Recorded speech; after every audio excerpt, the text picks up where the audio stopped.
Hey guys, it's Maria. Today I'm on my way to Brooklyn to visit Becky Stern. She's a professional maker, which means that what she does during the day can vary a lot. She's made an LED jacket for a sketch on The Late Show with Stephen Colbert, developed a digital course on knitting, and helped build a putt-putt golf course inspired by a human cell. I have an office job, so working from home as a creator is really fascinating to me. Becky has been kind enough to have me over at her apartment for the day to hang out. You recognize her from the internet. I've seen you on YouTube. Let me show you around. Yeah. I love going to people's homes because you can learn so much about them from what they choose to share. Becky's decor doesn't disappoint. There are clues to her work with electronics and crafts everywhere.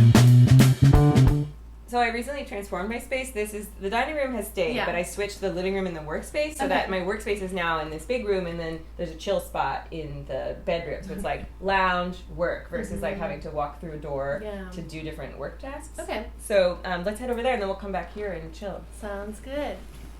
Here's the bathroom if you need it. Oh my gosh, so much thread. Oh yeah, I collect yarn. The one who dies with the most yarn wins. This is so nice. I like this. It's very cozy. You've got your fire escape and... Let me tell you what, I could really use a manicure. Do you want to do gel manis? Yes, I would actually. I have so few female friends. Well, I really need to get my nails done too, so this is perfect. Okay, great. Let's do it. Well, I'll tour you the workspace. Becky likes to do her own gel nails because it's more cost-effective and convenient for her lifestyle. So we're sitting down to chat at her workstation to do our own nails. I'm overcompensating for my it's been lifelong enforced that nerdy girls shouldn't be vain at all and shouldn't care about appearances, and everything you wear should just be functional, and why and I'm but I don't understand, I have style a little bit, and well, and I don't think we've said this on camera yet, but I do want to get it. It is such a statement to be working with technology and actually just making things and be able to show some self-expression through nails. It's practical, but the thing is, I feel the need to overemphasize the practical because it in a largely male-dominated field. I've been working in largely male-dominated fields my whole life. Yeah. It's that's how the guys can get it. Because if I just say I like my nails to be this way, they might be well, that seems extra and outside of what I want to think about and so that's why I have to feel I have to overcompensate and emphasize that it's actually really practical for having not having to clean under my nails and have dirty nails on camera, which is distracting from the point. And also just to identify with my audience. And I would like more women to be part of my audience so I feel I can connect more. Because I don't just make technology, and I'm not a token female who makes electronics. I am so much more than that, and I also like to do my nails. There you go. That's awesome. So I'm really curious what your philosophy on work is, just because you have kind of a job that some people might consider non-traditional because it is remote work, and it's also work that's it's kind of teaching people how to do stuff, but it's it's not traditional education. It's loosely defined also, right? Yeah, exactly. Can you talk a little bit about that? Sure. Are you ready for the fry? Yeah, I am ready. The fry. The fry. I think I'm ready for my next coat of my fry. Okay. Yeah, I do have an odd job, and I started out, my dad's a journalist like yours, so I grew up knowing that it's important to communicate ideas to other people and a loose idea of how to do that. Yeah. And I made websites when I was in high school and played around, and so I've always been really curious, but I guess what my superpower is that I am good at communicating and capitalizing on what I'm curious about, and marketing your own enthusiasm is really my superpower. Rather than being good at any one thing, I do electronics and crafts and doing a class on braids. What makes me an authority, it's just that I can express technical language that translates skills and enthusiasm at the same time. So it's edutainment, right?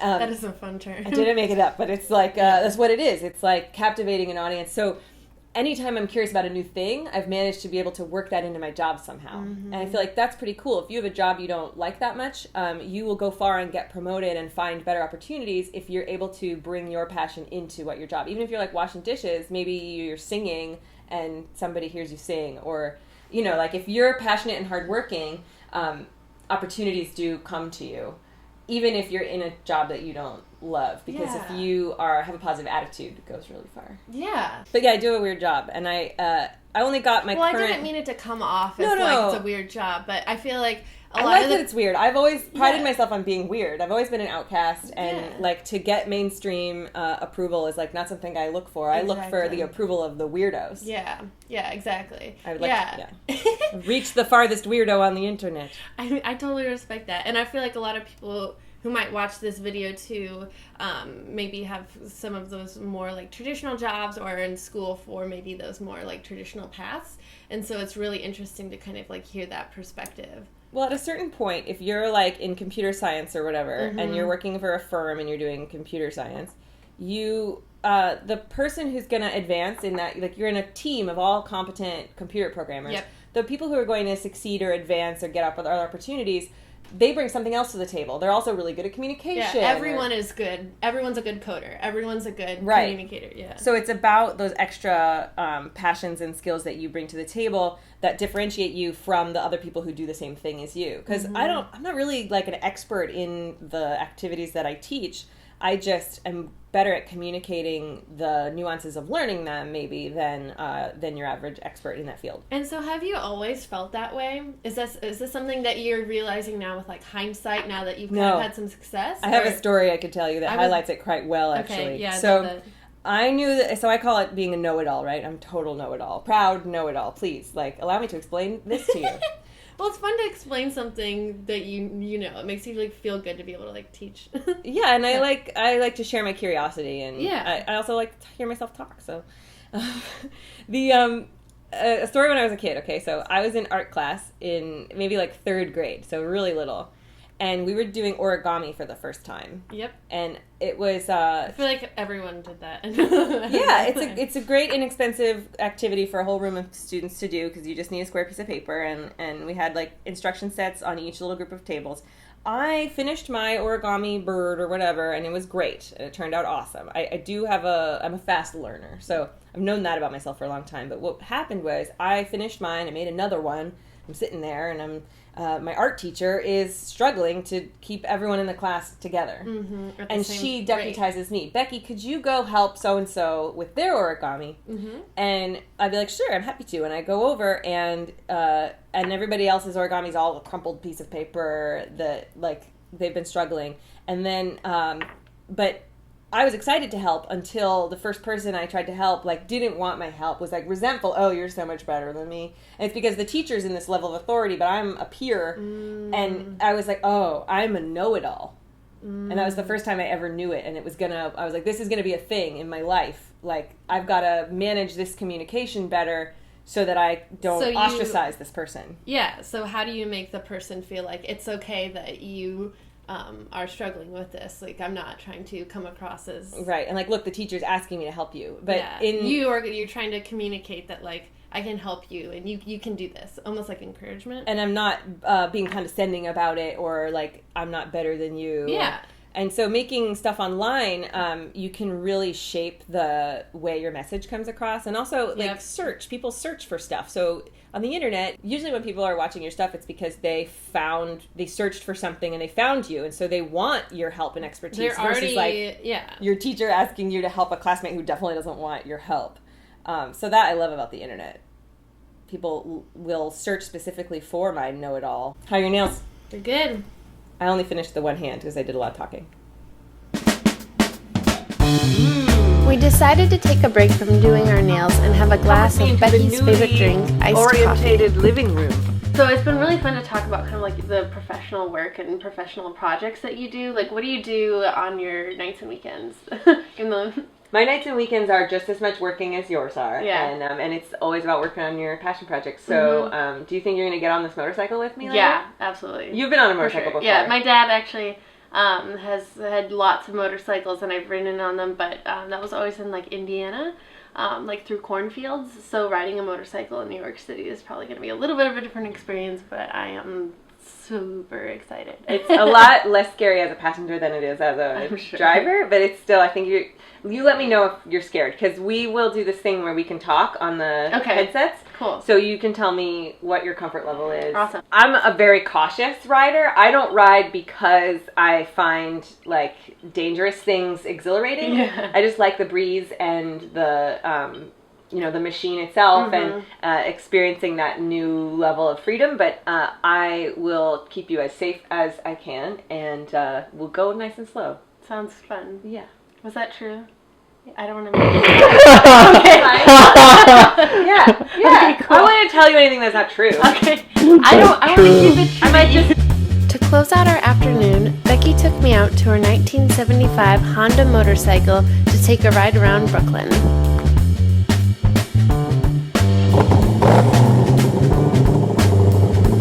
The engine runs smoother when it gets warm, so usually let it sit for 5 minutes, but we just moved in here, so it's ready to go. Okay. So I'll get on first, and then I'll ask you to get on in a moment, and then we'll get situated. Okay, so you can step on this one thing. Gotcha. I'll put the bag behind you. Yeah, that's good. And then you can hold on to me as much or as little as you want. There's also a grab bar behind you and low. Oh, yep, got it. And then cool. since we're on walkie, just let me know if you feel comfortable or anything, and I'll stop and... So how do you get around the city the most now? Do you usually just only use your motorcycle, or do you still use like the subway a lot? I use the subway way less now that I ride the motorcycle. But I still take the subway for long trips or if I'm carrying a lot of stuff.